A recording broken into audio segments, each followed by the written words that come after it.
안녕하세요. 모두가 사는 교회 올리브교회 박종범 목사입니다. 오늘도 하나님의 은혜와 평강이 우리 주 예수 그리스도 안에서 저와 우리 모두에게 넘쳐나길 주의 이름으로 축복합니다. 오늘은 잠언 28장 1절에서 8절 말씀에 근거해서 의인은 사자처럼 담대하다라는 제목으로 하나님의 말씀을 전하도록 하겠습니다. 오늘 잠언 28장 1절에서 8절 말씀은 의인과 악인에 관한 말씀이 많이 나와 있습니다. 그래서 오늘 의인은 사자처럼 담대하다라는 이런 관점과 제목을 가지고 말씀을 나누도록 하겠습니다. 먼저 오늘 말씀을 세 가지 정도로 정리해 보겠습니다. 첫째로 악인은 쫓아오는 사람이 없어도 도망하지만 의인은 사자처럼 담대하다라고 솔로몬이 말씀하고 있습니다. 본문 1절에 이렇게 말씀합니다. 악인은 쫓아오는 자가 없어도 도망하나 의인은 사자같이 담대하니라. 5절에도 말씀하죠. 악인은 정의를 깨닫지 못하나 여호와를 찾는 모든 것을 깨닫느니라. 네, 악인은 쫓아오는 사람이 없어도 도망간다 라고 표현하고, 그러나 의인은 사자처럼 담대하다 이렇게 말씀하고 있습니다. 그러한 악인은 정의를 깨닫지 못하고 반면에 의인 여호와를 찾는 자는 모든 것을 깨닫는다 라고 오늘 본문에서 솔로몬이 말씀하고 있습니다. 둘째로 율법을 버린 자는 악인을 칭찬하나 율법을 지키는 자는 악인을 대적한다 라고 솔로몬이 말씀하고 있습니다. 오늘 보면 4절과 7절에 이렇게 말씀하죠. 율법을 버린 자는 악인을 칭찬하나 율법을 지키는 자는 악인을 대적하느니라. 율법, 하나님의 말씀을 지키는 사람은 악인을 대적하는데 하나님의 말씀을 버린 사람은 악인을 칭찬한다라는 거예요. 말씀을 버리는 것 자체가 악이 된다라는 것이죠. 7절에도 이렇게 말씀합니다. 율법을 지키는 자는 지혜로운 아들이요 음식을 탐하는 자와 사귀는 자는 아비를 욕되게 하는 자니라. 율법을 지키는 자는 지혜로운 아들이다 이렇게 말씀하고 있습니다. 셋째로 중한 별리로 재산을 늘리는 자는 가난한 자를 불쌍히 여기는 자를 위하여 그 재산을 쌓고 있는 것이다 라고 솔로몬이 말씀하고 있습니다. 오늘 본문 8절에 이렇게 말씀하죠. 중한 별리로 자기 재산을 늘리는 것은 가난한 사람을 불쌍히 여기는 자를 위해 그 재산을 저축하는 것이니라. 결국 가난한 사람을 불쌍히 여기는 사람을 위해서 악인들이 재산을 모아두고 있다라는 것이죠. 가장 필요할 때 이 가난한 사람을 불쌍히 여기는 의인이 그 재산을 다 사용한다 이런 말이겠습니다. 오늘 이 말씀에 근거해서 우리가 얻을 수 있는 교훈들을 살펴보도록 하겠습니다. 첫째로 하나님과 함께 가면 사자같이 담대해진다라는 것입니다. 본문에서 솔로몬은 악인은 쫓아오는 사람이 없어도 도망하지만 의인은 사자처럼 담대하다고 그랬습니다. 왜 의인이 사자처럼 담대합니까? 자기 때문일까요? 그렇지 않습니다. 하나님께서 함께 하시기 때문에 담대한 것입니다. 토끼가 있습니다. 그런데 그 토끼가 가는 곳마다 주변의 모든 짐승들이 물러서고 도망갑니다. 알고 봤더니 토끼 때문이 아니라 토끼 뒤에 있는 사자 때문이었죠. 하나님은 우리가 비록 토끼처럼 연약하다 할지라도 우리와 함께 해주십니다. 그러면 우리는 우리 힘으로 살아가는 것이 아니라 우리 뒤에 계신 하나님의 힘으로 살아가는 것입니다. 그래서 담대해지는 것이지요. 많은 사람들이 속도를 경쟁하고 있습니다. 그런데 속도보다 중요한 것은 방향이죠. 그리고 방향보다 더 중요한 것은 동행입니다. 우리 주님께서는 하나님과 동행하는 것이 가장 바르고 가장 빠른 길이다라고 말씀하고 있습니다. 어디를 가든지 가장 바르고 가장 빠르게 그리고 심지어 가장 쉽게 가는 길은 바로 하나님과 동행하는 것입니다. 빨리 가는 것이 중요한 것이 아니고 올바르게 가는 것만이 정답은 아니고 하나님과 함께 가는 것이 정답이라는 것입니다. 하나님과 함께 가면 느리게 가는 것처럼 보여도 빠르고 하나님과 함께 가면 다른 길로 가는 것처럼 보이지만 바른 길이 되는 것입니다.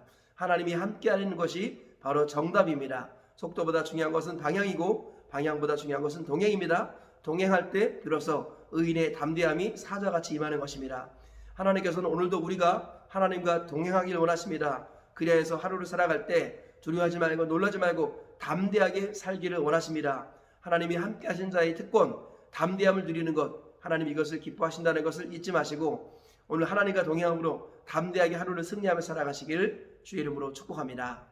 둘째로 말씀을 대하는 태도에 따라서 의인과 악인이 나누어진다라는 것입니다. 오늘 본문에서 솔로몬은 율법을 버린 자는 악인을 칭찬하고 율법을 지키는 자는 악인을 대적한다라고 말씀합니다. 하나님께서는 의인과 악인의 기준을 말씀에 대한 태도로 평가하십니다. 말씀을 붙드는 사람이 의인이고 말씀을 버리는 사람이 악인입니다. 그리고 말씀을 붙드는 자의 특징은 반드시 악을 대적한다는 것이고 악인을 대적한다는 것입니다. 반면에 말씀을 버리는 사람은 악인을 칭찬하게 되고 악인과 함께 가게 된다는 것이에요. 그래서 우리를 지켜주는 것은 우리 자신이 아니라 바로 하나님의 말씀이라는 것입니다. 우리가 말씀을 붙들 때 말씀이 우리를 붙드는 것입니다. 우리가 말씀을 지킬 때 말씀이 우리를 지키는 것입니다. 그래야 해서 말씀이 우리를 보호해 주시고 말씀이 우리를 하나님께로 인도하는 것입니다. 정말로 말씀이 내 안에 들어온 사람은 악인을 대적합니다. 여호와를 사랑하는 너희여 악을 미워하라. 하나님께서 그의 성도의 영혼을 보전하사 악인의 손에서 건지시느니라. 하나님은요, 성도의 영혼을 보전하시는 방편으로 악을 미워하는 것을 선택하셨습니다. 하나님 말씀을 우리가 붙들면 그 말씀이 우리를 악을 대적하도록 이끌어 주십니다. 그 말씀이 악에서 구별되게 우리를 이끌어 주신다라는 것입니다. 결국은 말씀에 대한 태도가 우리 인생을 의인과 악인으로 가르게 된다라는 것입니다. 하나님의 말씀이 울려 퍼질 때 하나님의 음성으로 들으시기를 축복합니다. 그 말씀을 마음에 새기시고 평생 간직하시고 그 말씀을 붙잡고 지키시기를 축복합니다. 그리하여 해서 말씀의 인도를 따라 악인을 대적하며 하나님 편에 서시고 악을 미워하시는 우리 모두가 되시기를 축복합니다. 그래야 마지막 심판 때 우리 영원히 보존받고 영원히 하나님 품에 거하시는 저와 우리 모두가 되시길 주의 이름으로 축복합니다.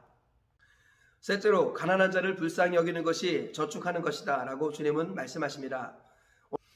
본문에서 솔로몬은 부당한 이득을 취하여서 재산을 늘리는 그 사람의 재산은 의인을 위해서 쌓인다고 말씀하고 있습니다.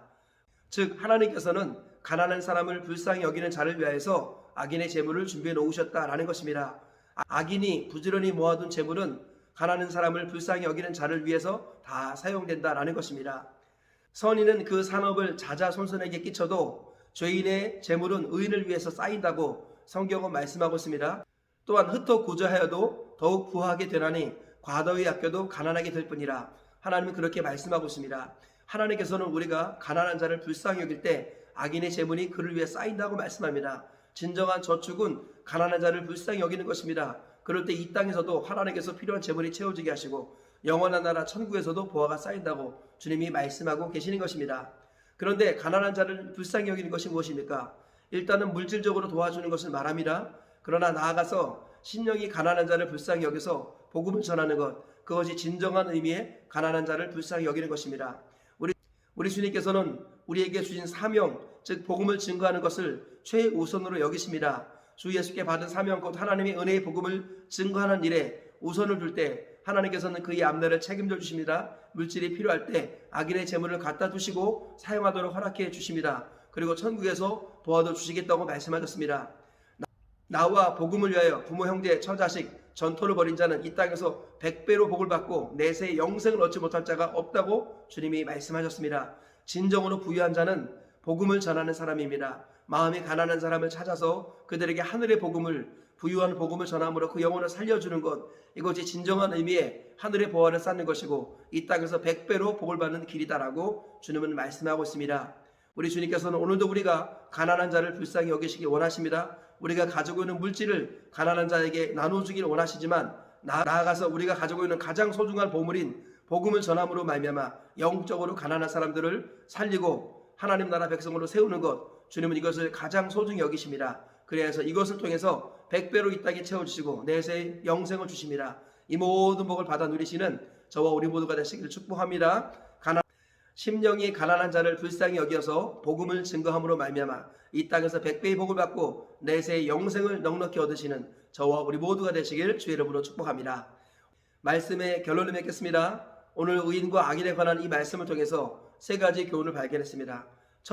첫째로 하나님이 함께 하시면 의인은 사자같이 담대하다라는 것입니다. 하나님께서는 죄 많은 우리와 함께 하셔서 우리가 담대하도록 허락하십니다. 이 땅을 살아갈 때 가장 바른 길은 빨리 가는 것이 아니라 올바른 방향으로 가는 것이 아니라 주님과 동행하는 것입니다. 동행이 가장 바르고 가장 빠르고 가장 쉬운 길입니다.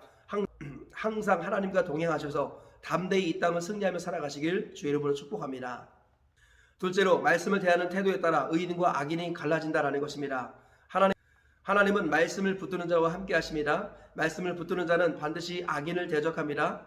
하나님은 사랑하기에 말씀을 붙들고 악을 미워하게 됩니다. 그래야 영혼이 보존되고 거룩하게 구별된다라는 것입니다. 이 말씀을 기억하시면서 날마다 말씀을 붙드셔서 악인을 대적하시고 거룩하게 구별되시는 하나님의 사람 되시기를 축복합니다. 셋째로 가난한 자를 불쌍히 여기는 것이 저축하는 것이다 라는 것입니다. 우리 주님께서는 불의한 재물은 의인을 위해서 쌓인다고 말씀하십니다. 가난한 자를 불쌍히 여길 때 진정한 하늘의 불을 이 땅에서도 누릴 수 있습니다. 그리고 진정 가난한 자는 복음을 알지 못하는 사람입니다. 복음을 알지 못하는 가난한 사람들에게 복음을 증거할 때 주님께서 이 땅에서 100배의 복으로 갚아주시고 내세의 영생을 주십니다. 오늘 세 가지 말씀 기억하시면서 하루를 승리하며 사시고 평생을 승리하며 사시다가 천국 가시길 주의 이름으로 축복합니다.